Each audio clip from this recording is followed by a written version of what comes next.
Welcome back ജയക്കൊപ്പം ജാപ്പ here. കഴിഞ്ഞ വീഡിയോയിൽ നമ്മൾ റാബിറ്റ് ബ്രീഡിനെ കുറിച്ചാണ് സംസാരിച്ചിട്ടുള്ളത്. അതിൽ നമ്മൾ മൊയലുകളുടെ ഇനശേഖരൽ എങ്ങനെയാണെന്നൊക്കെ കറക്റ്റായിട്ട് വീഡിയോയിൽ പറയുന്നുണ്ട്.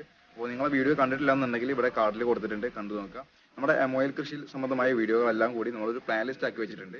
റാബിറ്റ് ഫാമിംഗ് മലയാളം എന്ന് പറഞ്ഞിട്ടുള്ളൊരു പ്ലേലിസ്റ്റ് നമ്മൾ ക്രിയേറ്റ് ചെയ്തിട്ടുണ്ട്. അത് നിങ്ങൾ എൻ്റെ പ്ലേലിസ്റ്റ് നോക്കി കഴിഞ്ഞാൽ കാണാൻ കഴിയും. അതിന്റെ ലിങ്ക് നമ്മുടെ ഡിസ്ക്രിപ്ഷനിൽ കൊടുത്തിട്ടുണ്ട്, വേണമെന്നുള്ളതൊക്കെ ചെക്ക് ചെയ്ത് നോക്കാം.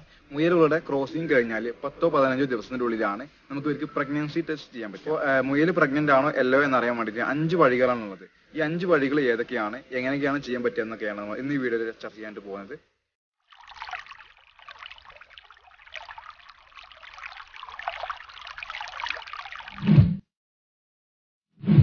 അപ്പോൾ ഒന്നാമത്തെ വഴി എന്ന് പറഞ്ഞാൽ പാൽക്കുലേറ്റ് ചെയ്ത് മനസ്സിലാക്കുക എന്നുള്ളതാണ്.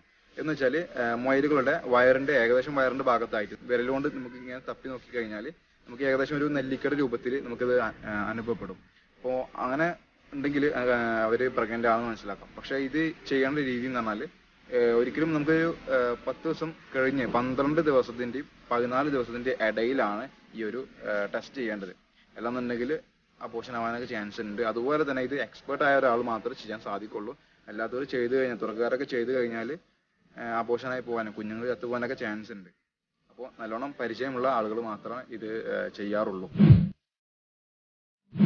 അപ്പോൾ രണ്ടാമത്തെ വഴി എന്ന് പറഞ്ഞാൽ ഒരു 10 ദിവസം കഴിഞ്ഞാൽ, ക്രോസിങ് കഴിഞ്ഞൊരു 10 ദിവസം കഴിഞ്ഞാൽ ഈ പെൺമൊയലിനെ എടുത്തിട്ട് ആൺമൊയലിന്റെ കൂട്ടിലേക്ക് കൊണ്ടുവരാം. അങ്ങനെ ഇട്ട് കഴിഞ്ഞാൽ ആ സമയത്ത് പെൺമൊയൽ ശബ്ദം ഉണ്ടാക്കിയിട്ട് കൂടിന് ചുറ്റും ഓടുകയും അതുപോലെ തന്നെ ആണിനെ അറ്റാക്ക് ചെയ്യാനും ശ്രമിക്കും. അപ്പോൾ അങ്ങനെ കാണുന്നുണ്ടെങ്കിൽ ഉറപ്പായിട്ടും ആ ഒരു ഫീമെയിൽ എന്താണ്, പ്രഗ്നന്റ് ആണ്. അങ്ങനെ നമുക്ക് മനസ്സിലാക്കും. അപ്പൊ ഇതിന്റെ വേറൊരു പ്രശ്നം എന്ന് പറഞ്ഞാൽ നമ്മൾ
വെറ്റിനറി ഹോസ്പിറ്റലിൽ പോയിട്ട് അവിടെ അൾട്രാ സൗണ്ട് സ്കാനിങ് ചെയ്ത് നമുക്ക് പെട്ടെന്ന് മനസ്സിലാക്കാൻ കഴിയുന്നതാണ്. അപ്പോൾ ഇത് ചിലവൊന്നുമില്ല, നമുക്ക് ഫ്രീ ആയിട്ട് തന്നെ നമുക്ക് അവർ ചെയ്തു തരുന്നതാണ്. പക്ഷെ ഇതിനാരും മെനക്കെടാറില്ല. ഈ ഒരു സ്കാനിങ് ചെയ്യാനായിട്ട് ആരും തുനിഞ്ഞിറങ്ങാറില്ല, ഇതിനായിട്ട് മെനക്കെട്ട് നിൽക്കാറില്ല. കാരണം നമുക്ക് സമയം ചിലവാണ്. അതുകൊണ്ടൊക്കെ ആയിരിക്കും കൂടുതൽ ആളുകളും ഈ ഒരു മെത്തേഡ് ഫോളോ ചെയ്യുന്നതായിട്ട് കണ്ടുവരുന്നില്ല. മൊയലുകളുടെ പ്രഗ്നൻസി ടെസ്റ്റ് ചെയ്യാൻ ഇത്രയും വഴികളാണുള്ളത്. അപ്പോൾ ഇതിന് എന്തെങ്കിലും സംശയങ്ങളുണ്ടെങ്കിൽ നിങ്ങൾക്ക് കമന്റ് ആയിട്ട് അറിയിക്കാം. വീഡിയോ ഇഷ്ടപ്പെട്ടാൽ ലൈക്ക് ചെയ്യുക, ഇഷ്ടപ്പെട്ടില്ലെങ്കിൽ തീർച്ചയായിട്ടും ഡിസ്ലൈക്ക് ചെയ്യാം. അടുത്തൊരു വീഡിയോയുമായി നമുക്ക് വീണ്ടും കാണാം. Good bye.